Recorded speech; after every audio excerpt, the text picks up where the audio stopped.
Hello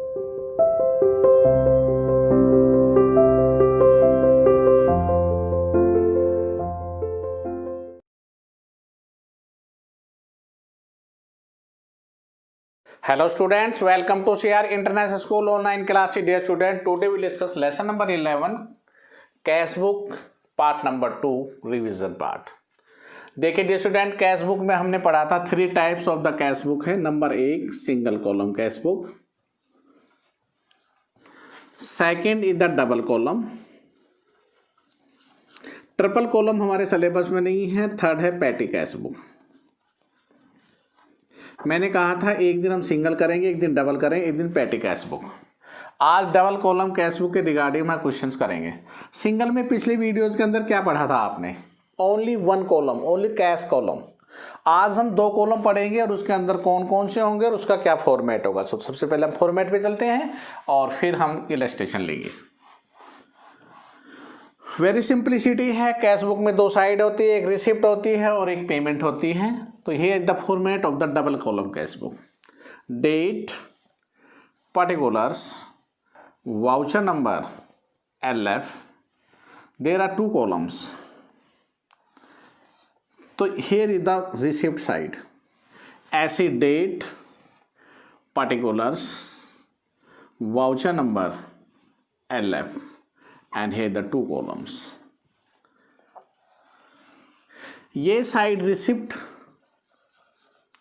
ये side payment. This is credit side, this is debit side. Okay. Date, particular विवरण, voucher number LF, cash column, bank column. Date, particulars, voucher number LF, cash column और bank column. Amount in rupees, in rupees, in rupees. This is the format of the cash book of double column, जिसमें दो column हो गए.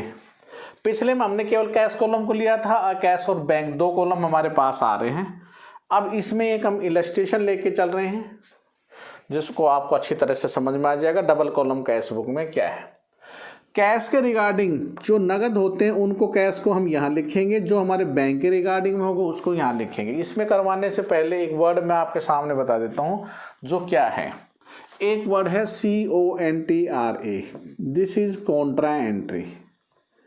Contra entry क्या होती है एक बार मैं इसको समझा देता हूँ, फिर हम लेके चलेंगे. What is Contra entry? सुनना ध्यान से. कॉन्ट्रा एंट्री क्या है?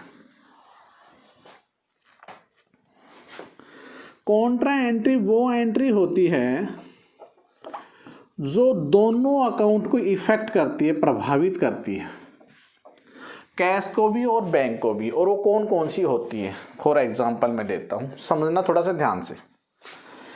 Bank account debit to cash account, जिस एंट्री में बैंक और कैश दोनों आ जाए वो कॉन्ट्रा एंट्री है. देखो, बैंक में मैंने रुपया जमा किया, कैश मेरा गया, तो bank account debit to cash account है. तो यहां देखो, बैंक में जब रुपया जमा करूंगा तो मेरा बैंक बढ़ेगा, बैंक बढ़ेगा तो मेरा कैश घटेगा. ये है कॉन्ट्रा एंट्री. फिर सुन लीजिए, मैं बैंक में रुपया जमा करूंगा, ये मेरा बैंक कॉलम है, ये बढ़ेगा, ये जब बढ़ेगा जब ये घटेगा, ये बढ़ेगा तो ये घटेगा. अब मैं बैंक से रुपए निकालता हूं तो एंट्री रिवर्स हो जाएगी. Cash account debit to bank account. अब देखिए, अब मेरा कैश बढ़ गया तो फिर मेरा बैंक यहां से बैंक घट गया.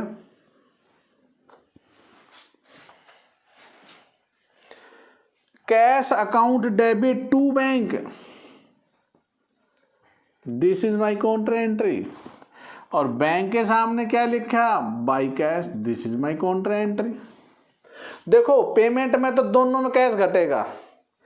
कैश का मतलब आपका यहां से कैश घटा या बैंक घटा. बैंक घटेगा तो कैश बढ़ेगा और यहां पर कैश घटेगा तो बैंक बढ़ेगा. बढ़ेगा दोनों स्तंभ, ये तो ठीक है भाई, ये तो इस साइड में आएंगे.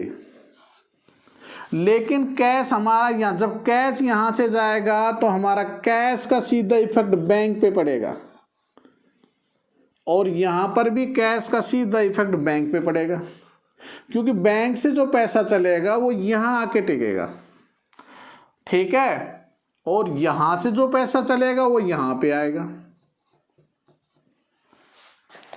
पैसे दोनों अवस्था में यहाँ से चलेंगे, लेकिन जब यहां से बैंक से चला तो बैंक में कोई जाए, फिर तो बैंक के पास ही रह जाएगा ना। बैंक वाला पैसा यहां से चला, कैश को बढ़ाएगा, यहां से कैश घटा तो फिर बैंक को बढ़ाएगा। दोनों अवस्था में पैसे पेमेंट हुई है, लेकिन एक बार कैश से हमारा कैश गया है तो बैंक ने बढ़ा दिया, एक बार हमारा बैंक गया तो हमारा कैश बढ़ गया। तो this entry is counter entry. जहां काउंटर आएगी वहां पर सी वर्ड यूज किया जाएगा, this is my counter entry. Okay students, तो काउंटर एंट्री आपकी क्लियर हो चुकी है। अब हम एक इलस्ट्रेशन लेके चलते हैं। चलिए जी, इलस्ट्रेशन नंबर 7। हमने 1 से 5 तक सिंगल कॉलम कैश बुक के किए थे। 7th इलस्ट्रेशन हम लेके चल रहे हैं। प्लीज इनको लो, मैंने नीचे कर दिया है यहाँ पे। उसी प्रकार से है the particulars L voucher number, LF cash column and bank cash book का। सुनिए पहले, 1 जनवरी को उनके पास कैश इन हैंड और bank overdraft. Cash in hand favourable balance है, बैंक और नॉन फेवरेबल 70,000 50,000। तो यहाँ लिखेंगे to balance BD cash column में 70,000। अगर बैंक में भी जमा होते तो यहाँ लिखते। यहाँ कह रखा है by balance BD bank overdraft. Bank overdraft का क्रेडिट बैलेंस होता है ये 50,000। ये तो बैलेंस उतार दिया। कैश एट बैंक होता तो ये इधर ही आ जाता। अभी bank overdraft. Sold goods for cash, नगद माल बेचा 50,000 का। टू सेल अकाउंट, तो 50,000 रुपये आपका यहाँ डिपॉजिट होगा कैश कॉलम में। Next, cash deposit into bank. Bank में रुपया जमा करवा 80,000। बैंक में रुपया जमा तो बैंक तो बढ़ जाएगा, तो फिर कैश घट जाएगा 80,000 रुपये। कैश में लिखो तो बैंक बढ़ यहाँ पे आएगा, बैंक में लिखे तो कैश बढ़ाएगा। 80,000 रुपये डिपॉजिट कर दिए। परचेज गुड्स फ्रॉम मीना, कितने का खरीदा हमने? 30,000 रुपये का माल खरीदा मीना से। कितने का? 30,000 का। Purchase goods from the Meena and cheque pay to. इसका मतलब देखो, मीना से उधार माल खरीदा था, जब तो पेमेंट किया आपने चेक से। तो हमने मीना को पेमेंट कितने की है? By Meena paid by the 28,000 रुपये की पेमेंट, 28,800 की। 28,800 चेक से पेमेंट किया है तो बैंक कॉलम में, और नगद देते तो कैश कॉलम के अंदर। उसके बाद नेक्स्ट क्या है? Withdraw from the bank for the personal use, तो बाई ड्रॉइंग्स है 5,000 रुपये। बाई ड्रॉइंग्स 5,000 रुपये। पर्सनल यूज की कोई कॉन्ट्रा एंट्री नहीं होती है। हाँ, ऑफिस यूज के लिए अगर निकालते हैं तो कॉन्ट्रा एंट्री होगी। उसके बाद कहता है sold goods to Ajay and cheque received from him, Ajay से। लेकिन देखो, अजय से जो चेक मिला वो चेक इन हैंड है, अभी आपने बैंक में डिपॉजिट नहीं किया है। और अजय का जो चेक मिला था वो आपने डिपॉजिट इनटू बैंक, बैंक में जमा किया है। कितनी तारीख को? 17 जनवरी को। तो ये वर्ड होगा टू चेक इन हैंड। और कितने का जमा किया है आपने? 25,000 रुपये का। टू चेक इन हैंड जब मिला था, सेम डे डिपॉजिट नहीं हुआ था, उससे अगले दिन हमने डिपॉजिट किया था, तो अगले दिन की एंट्री करेंगे, ना कि उस दिन की कोई एंट्री नहीं होगी, वो जनरल प्रॉपर में जाएगी। Bank charges, interest charge by bank, ये दोनों खर्चे हैं 500 और 2500 रुपये। बैंक कॉलम में by bank charges by interest charges 500 रुपये और 2500 रुपये बैंक ने चार्ज किया है। Next, received cash from Ramesh, Ramesh से हमें कैश मिला है कितना 28,000 रुपये, तो टू रमेश कैश कॉलम के अंदर, टू रमेश कैश कॉलम में 28,000 रुपये। नेक्स्ट हमारे पास आ रहा है paid Sunita life insurance premium. देखिए LIP जो होती है वो ड्राइंग्स होती है, और ड्राइंग्स की पेमेंट कितनी गई है 15,000 रुपये ड्राइंग्स की पेमेंट की है by drawings life insurance premium. और किससे पेमेंट की गई है उसकी, चेक के द्वारा। और लास्ट में क्या कह रहा है कि इनके पास क्या बचना चाहिए, deposit to bank entire balance after remaining 5,000 in cash in balance, 5,000 रुपये बचना चाहिए, बाकी जमा करवा दो। तो अब देखो मैं अब बताने जा रहा हूँ 70,000 ये 50,000 एक 20 और एक 20 और 28 होते हैं 1,48,000। 1,48,000 आपकी जेब में थे, 80 आपने खर्च कर दिए, आपके पास रुपये बचा 68,000। अगर सवाल में तो बाई बैलेंस शीट लिख देंगे। इन्होंने कहा कि 5,000 रुपये रखना खाली यहाँ पे, बाई बैलेंस शीट 5,000। 68,000 में 5 रखे तो 63,000 रुपये मैंने कहाँ जमा करवाऊंगा, बैंक में। तो फिर ये कॉन्ट्रा एंट्री हो जाएगी बाई बैंक टू कैश, 63,000 रुपये यहाँ पर आ जाएगा। अब इसका जोड़ करूँगा, देखिए 63, 25, 80, 1,68,000 रुपये मेरे पास हैं।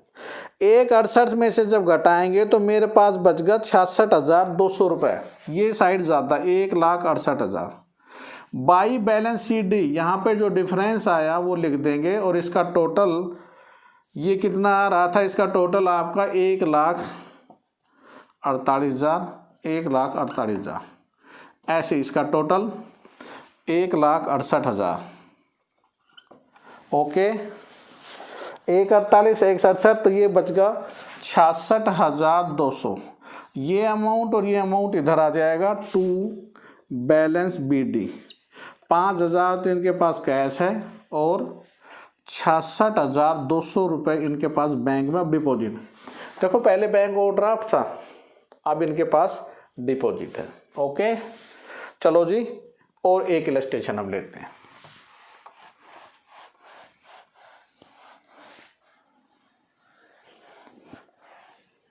मेन इसमें क्या आया था, कॉन्ट्रा एंट्री के रिगार्डिंग में आया था। कॉन्ट्रा एंट्री मैंने पहले ही आपको समझा दिया था किस प्रकार से कॉन्ट्रा एंट्री की जाती है। कॉलम डबल किस लिए, यहाँ पर कैश और बैंक 2 कॉलम चलेंगे, डेट पर्टिकुलर, वाउचर नंबर में और LF में कुछ नहीं लिखा जाता, ब्लैंक्स होते हैं, और ये 2 कॉलम है कैश और बैंक कॉलम। एक इलस्ट्रेशन और लेते हैं हम, चलिए नेक्स्ट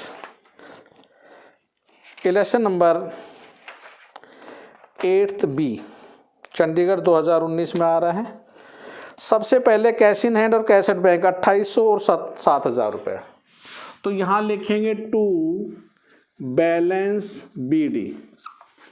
कैश हमारे पास 2,800 रुपये है, बैंक हमारे पास 7,000 रुपये। तो बैंक पिछले में बैंक ओवरड्राफ्ट था इसलिए टू बैलेंस BD यहाँ उतारना पड़ा था बैंक में। अब अपने पास कैश इन हैंड है और कैश एट बैंक है। ओके तो यहाँ पर उतारा हमने कैश और बैंक को। अब चलिए नेक्स्ट, डिस्काउंटेड ए बिल एक्सचेंज 1% थ्रू बैंक से हमने बिल 2BR 5,000 का था, 1% पे तो 50 रुपये हो गए, तो हमें मिले 4,950 रुपये। 5,000 का 1%, ना कि 10%। 5,000 का 10% 500 होता है, 5,000 का 100% 5,000 होता है। तो यहाँ पर 50 रुपये डिस्काउंट। कैश सेल 6,000 रुपये की, to sale account cash column में 6,000 रुपये। पेड इन टू बैंक 3,000 रुपये बैंक में जमा किया, टू कैश बैंक बढ़ गया, तो फिर यहाँ बाई बैंक, यहाँ पे कैश घट गया, this is your Contra entry. देखो कुछ भी नहीं है, बैंक अगर बढ़ता है तो इधर, बैंक घटता है तो इधर, कैश घटता है तो इधर, कैश बढ़ता है तो इधर। This is receipt, this is payment. जाएगा या तो कैश जाएगा या बैंक से पैसे जाएंगे आपसे। पे पैसा तो पेमेंट होनी है, या तो आपका नगद पैसा जाएगा या बैंक से थ्रू जाएगा। या तो आपके पास कैश आएंगे या आपके पास बैंक का मतलब कोई चेक देगा आपको, वो जमा हो जाएगा आपका बैंक में, तो आपका खाता बढ़ जाएगा। पेड रेंट, किराया दिया, बाई रेंट 700 रुपये आपने किराया दे दिया। 100 रुपये bank charges, by bank charges 100 रुपये बैंक ने ले लिया। Withdrawn from the bank for personal use, तो ड्राइंग्स है, बाई ड्राइंग्स 1500 रुपये आपकी ड्राइंग्स होगी। अगर कैश निकालता तो यहाँ, और फिर पर्सनल यूज के लिए by drawing withdrawn from the bank से निकाला है तो बैंक कॉलम में। परचेज गुड्स ऑन क्रेडिट, देखिए विनय से जो क्रेडिट किया उसकी कोई एंट्री नहीं होगी डियर स्टूडेंट्स, और क्वेश्चन कंप्लीटेड हो गया। अब इसमें से हम लेस करेंगे। चलो जी, हमने इसका जोड़ किया तो ये जोड़ आ रहा है 8,800 रुपये। इसमें से ये जोड़ किया 3,700, तो 8,800 में 3,700 हमने लेस कर दी, 015, तो कितना हो गया ये 5,100। तो 5,100 यहाँ पर हम लिखेंगे बाई बैलेंस डी 5,100, तो इसका जोड़ कितना आएगा 8,800 रुपये। तो ये कॉलम आपको अच्छी तरह समझ आ गया, कैश कॉलम। अब हम आते हैं बैंक की साइड में।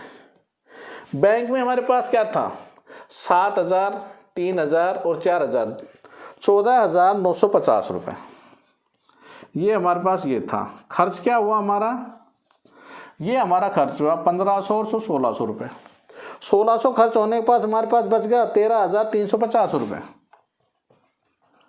और इसका जोड़ आ रहा है 14,950 रुपये। ओके, ये वाले जो बैलेंस आए वो यहाँ भागते हैं, इधर के बैलेंस यहाँ भागेंगे। बाई बैलेंस सी डी को क्या लिख देंगे, टू बैलेंस बी डी 5,100 रुपये और 13,350 रुपये। Okay students, double column cash book के सारे क्वेश्चंस आई होप दैट बहुत अच्छी तरह से आपको समझ में आ गए होंगे। आपने कहाँ तक करने हैं, जहाँ तक पैटी कैश बुक है वहाँ तक आपने डबल कॉलम कैश बुक के सारे क्वेश्चन को कंप्लीटेड मोड पर रखना है, और ये कहाँ तक हैं 14 तक। ओके स्टूडेंट्स, तो चलिए आपको अपना होमवर्क 16 to 14 देखो, रिवीजन चल रहा है। प्लीज़ फेयर नोटबुक में अपने क्वेश्चन कंप्लीट कर ले। जब स्कूल खुलेगा तो प्लीज़ चेकड होगी आपकी नोटबुक, इसलिए प्लीज़ डे बाय डे अपने होमवर्क को कंप्लीटेड करें। Homework 6 to 14 in the fair notebook. Any problem please contact my WhatsApp number 9416586639।